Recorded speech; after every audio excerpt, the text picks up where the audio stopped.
It means a lot because I just want to set a goal for the rest of the girls here and hopefully inspires more girls to join wrestling next year, and hopefully we have a bigger team, and hopefully I'm not the last state champ. Torres credits much of her success to the extra hours of work she and her dad put in outside of practice. I go to practice from 6 to 7:30. Then after I drove my dad, and he's always like, "Oh, I have to do work. But I'm like, Dad, just 30 minutes of drilling, and then we just get 30 minutes of drilling. But now he pushes me, and if it wasn't for him, I would never be where I am right now. Torres is just a freshman, and she has her eyes set on even greater heights, including becoming a national champion and wrestling on the international level. Last season, Kennedy Farrar placed third in the state. This year, the junior, who is coached by her dad, came back and won the Division I 100-pound state championship. Well, when I finally won that state championship, it felt good. I was happy, and seeing my coaches and my dad's face was really it made me feel good. I was overwhelmed, very emotional, pride. It's just something I kind of always envisioned for her. I know that it's her journey, of course, and not that accolades are everything, but of course, getting the pinnacle of the sport is impressive because, like you said, I'm her father, I'm her coach.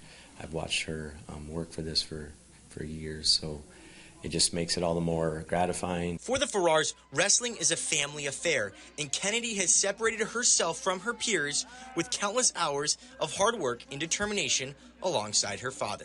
With your coach, being your father, he's always there.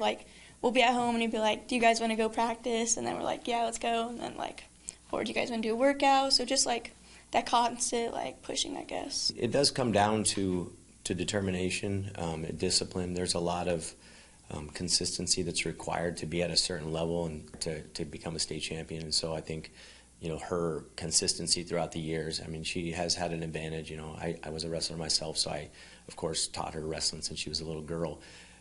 But ultimately, she had to decide to learn and be tough and do what it takes. Next up for the Farrars, working to become a two-time state champion.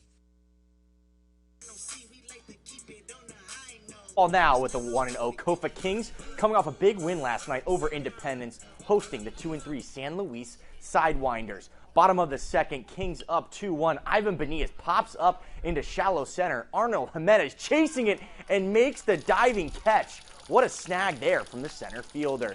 To the top of the third, runners on first and second. Ismael Frosto slaps a base hit into right field.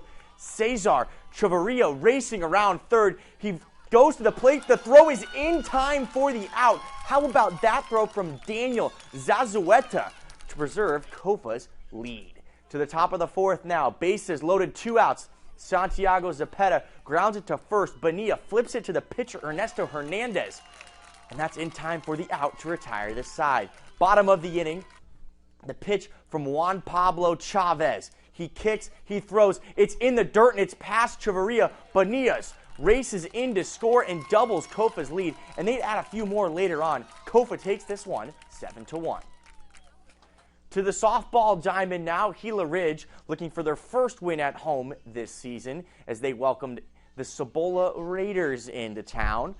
Starting in the top of the second, Raiders up 2-0. Runner on second, Alessandro Martinez getting the punch out there. Next batter with 2 outs away, Martinez gets Amy Cisneros to ground out to first. Cameron Cassid tagging the bag to wrap up the top half of the inning. On to the bottom of the fourth. 2 away for the Lady Hawks. Violet Silva, who sends this one back up the middle for a base hit. Gila Ridge with some 2-out thunder, and they're still alive.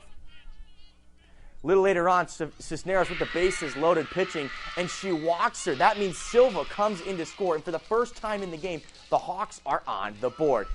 And in that one, guys, Cibola would go on to win that one 9-5. Also, yesterday, Arizona State's Leon Marchand broke yet another Pac-12 championship record. And that you guys can watch him compete for Team France in the Olympics. But for now, that's all we have time for in sports. News 11.